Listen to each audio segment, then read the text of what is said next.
Checklist में कौन कौन सी बातों का आपको ध्यान रखना है और किस तरह से चेकलिस्ट को फिल करना है, ठीक है, वो एकदम सावधानी से होना चाहिए काम, क्योंकि चेकलिस्ट सबसे इंपॉर्टेंट दस्तावेज है आपका, आपके डॉक्यूमेंट्स के अंदर।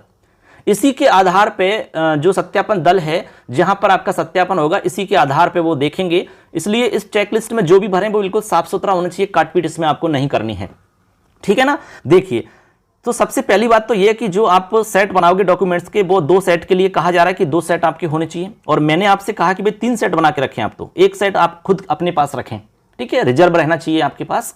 लेकिन आपको वहां लेके 2 ही जाने हैं, ठीक है। 3 भी लेंगे तो कोई बड़ा इश्यू नहीं है, क्योंकि आपको 2 उनको बताने हैं, दोनों को चेक करेंगे, वो दोनों पर आपके साइन होंगे, ठीक है ना। ऐसे दोनों पर चेकलिस्ट ओरिजिनल लगानी है आपको, और जो घोषणा प्रपत्र होंगे वो भी ओरिजिनल लगाने, फोटोकॉपी उनकी नहीं चलेगी इसमें, इस बात का ध्यान रखना है।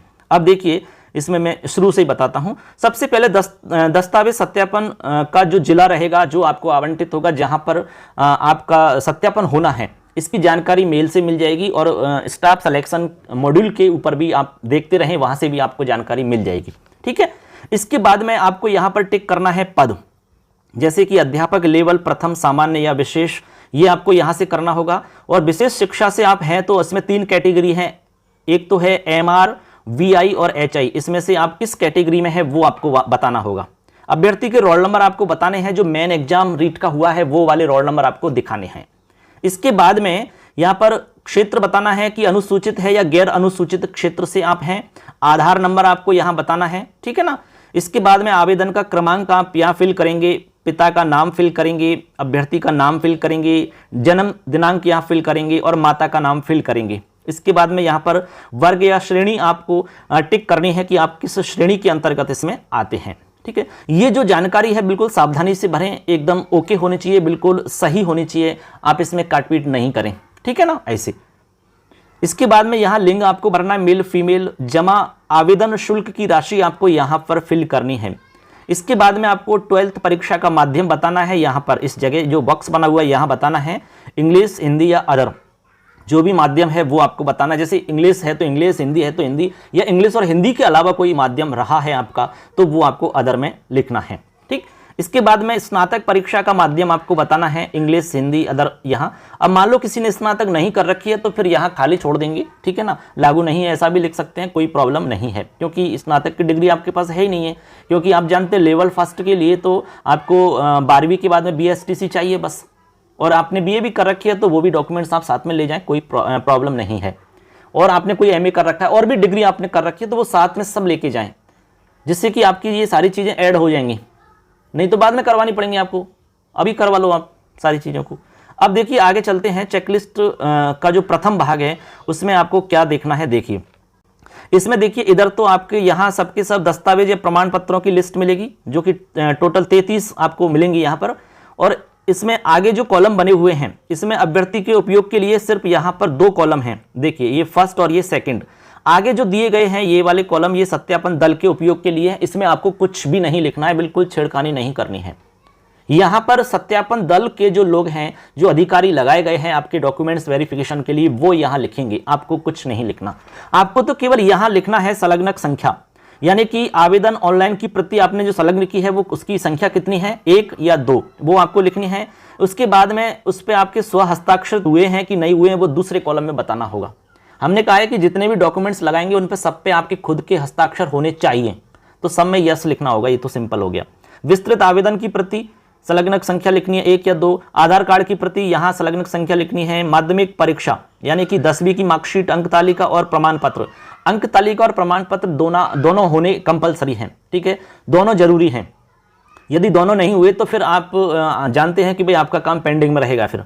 इसके बाद में उच्च माध्यमिक यानी 12वीं क्लास की अंक तालिका, प्रमाण पत्र दोनों होने चाहिए। इसके बाद में देखो मित्रों 6 नंबर पे है उच्च माध्यमिक परीक्षा यानी 12वीं परीक्षा के पूर्णांक कितने थे, प्राप्तांक कितने थे और परसेंटेज कितनी थी, ये यहाँ पे फिल करनी है आपको, बिल्कुल सही लिखना आप ये मार्कशीट से देख करके। इसके बाद में स्नातक यदि आपने कर रखी है, नहीं कर रखी है तो कोई बात नहीं है। यदि आपने कर रखी है तो अंक तालिकाएं सारी की सारी होनी चाहिए आपके पास, सेमिस्टर वाइज या वर्ष वाइज, जैसे first year, second year, final year, तीनों ईयर की होनी चाहिए। और उपाधि भी यानी डिग्री भी होनी चाहिए उनकी। फिर स्नातक जो आपने कर रखी है उसके पूर्णांक, प्राप्तांक, प्रतिशत वो भी आपको लिखने होंगे। इसके बाद में आगे देखिए, अध्यापक लेवल प्रथम सामान्य परीक्षा के पद के लिए डीएलएड या बीएलएड, यदि आपने डीएलएड या बीएलएड में से जो भी किया है वो आपको यहां बताने हैं। इसके बाद में राजस्थान पात्रता परीक्षा 2021 या 22 के प्रमाण पत्र की प्रमाणित प्रति, या तो 21 या 22 में आपने पास की है वो आपको यहां पर लगाने हैं, अटैच करनी है रीट की मार्कशीट। इसके बाद में राजस्थान अध्यापक पात्रता परीक्षा उत्तीर्ण लेवल प्रथम लेवल द्वितीय दोनों स्तर में, वो आपको बताना है किस लेवल में है।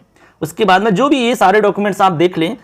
अब इसमें 33 का नाम है, देखिए मैं आपको बता देता हूं, सबको इसमें अलग अलग बताएंगे तो कोई ज़्यादा वो नहीं है, क्योंकि आप खुद समझ जाएंगे, इसमें कोई प्रॉब्लम नहीं आने वाली। यहाँ पर टोटल 33 डॉक्यूमेंट्स हैं ये। अब ये जरूरी नहीं कि सारे के सारे डॉक्यूमेंट्स आप पर लागू होते हों, जितने आपके लिए लागू हैं उनकी एंट्री आपको करनी है। जहां लागू नहीं है, जो डॉक्यूमेंट्स आप पर लागू नहीं हो रहा है, उसमें आगे लिख देंगे लागू नहीं है, लागू नहीं है, ये आपको लिखना है, लागू नहीं है ऐसा आपको लिखना होगा, ठीक है, जो आपके ऊपर लागू नहीं होता है, क्योंकि 33 के 33 आप पर लागू तो होने से रहे, तो जो आप पर लागू नहीं होंगे उसके सामने लिख दो आप लागू नहीं है, जिससे कि जो भी वहां पर अधिकारी है वो चेक करेंगे तो तुरंत समझ जाएंगे कि ये लागू नहीं है, तो उसको देखने का सवाल ही नहीं है। ऐसे आगे नीचे लिखा भी हुआ है कि समस्त दस्तावेज आपको क्रम से लिखने हैं, यानी जिस क्रम में रखे हुए हैं उसी क्रम में आपको अपने डॉक्यूमेंट्स को सेट करना है, ठीक है ना। ऐसे फिर नीचे स्थान, दिनांक, मोबाइल नंबर लिख देना है, नाम पता लिख देना और यहां पर आपके साइन कर देने हैं। आगे देखिए, अभ्यर्थी के द्वारा स्वयं सत्यापन यहां पर करना है, नाम लिखना है, पिताजी का नाम लिखना है, उम्र, जाति लिखनी है, निवासी और व्यवसाय लिखकर के खुद के हस्ताक्षर हो जाएंगे, ठीक है। इसके बाद में आपको यहां पर स्वयं घोषणा पर बड़ा इशू नहीं है, स्वयं घोषणा प्रपत्र है, अलग अलग संतान संबंधी, विवाह संबंधी वगैरह जो भी है इसमें ये आप कर देंगे, इसमें भी आपके हस्ताक्षर होंगे, ठीक है ना। आवेदन क्रमांक, रोल नंबर होगा, स्व सत्यापन आपको करना है, साइन होंगे यहाँ पर। ये करने के बाद में फिर आपको यहाँ देखिए नीचे है दस्तावेज सत्यापन जांच दल की टिप्पणी रहेगी, इसमें आपको बिल्कुल छेड़खानी नहीं करनी है, जो जांचकर्ता होंगे वो लिखेंगे यहाँ पर। अभ्यर्थी का नाम, पिता का नाम, इसके सारे दस्तावेज प्रमाण पत्रों का मूल रूप से मिलान किया गया एवं निम्नानुसार स्थिति पाई गई, ठीक है, सही पाई गई, तो अभ्यर्थी के समस्त दस्तावेजों का मिलान किया गया एवं दस्तावेज सही पाए गए तो इस पे यहाँ कर देंगे हाँ। यदि नहीं तो अभ्यर्थी के दस्तावेजों के मिलान उपरांत भिन्नता का पूर्ण विवरण, यदि आपके जो दस्तावेज हैं वो सही नहीं पाए गए तो यहाँ पर पूरा विवरण लिखेंगे, वो क्या गड़बड़ी थी, क्या उसमें भिन्नता पाई गई, ठीक है ना। उसके बाद में यहाँ प्रभारी के हस्ताक्षर हो जाएंगे, सदस्य 2 रहेंगे, उनके हस्ताक्षर हो जाएंगे 1+2 रहेंगे, यानी 3 की टीम रहेगी एक। तो इस तरह से आपका ये सत्यापन वाला कार्य रहेगा। अब जो टीम है ये, ठीक है, 2 तरह की टीम रहेंगी, एक तो पात्रता की टीम रहेगी, एक आपकी सत्यापन की टीम रहेगी। यहां से दोनों जब ओके कर देंगे तो उसके बाद में डी ऑफिस में आपका ये चला जाएगा, वहां से लास्ट कमेंट होगा और वो वहां से यदि वेरीफाई हो जाता है तो आपका बिल्कुल ओके हो जाता है, फिर आपको बिल्कुल कुछ भी नहीं करना है, फिर आगे की प्रोसेस ऑटोमेटिक होगी। आगे तो फिर फाइनल रिजल्ट आएगा, उसके बाद में फिर मेरिट के आधार पर सिलेक्शन होगा, किसका नहीं होगा वो तो बात की बात है, फिर उसके बाद में पोस्टिंग ऑर्डर जनरेट होंगे आपके, ठीक है ना। तो ये एक प्रोसेस थी दोस्तों, चेकलिस्ट के बारे में जो भी बातें थी मैंने आपको बताई है, क्योंकि इसमें गलती नहीं करनी है इसीलिए, ठीक है ना। तो आप समझ गए होंगे आप किस तरह से आपको ये तैयार करना है, ठीक है ना। और भी कोई प्रॉब्लम है आपकी, कोई भी क्यूरी है, कोई भी सवाल है आपका, कोई भी डाउट है, किसी भी तरह की समस्या है तो आप हमसे पूछ सकते हैं। कमेंट में अपना सवाल टाइप करें, आपको जरूर समाधान मिलेगा दोस्तों। धन्यवाद सबको।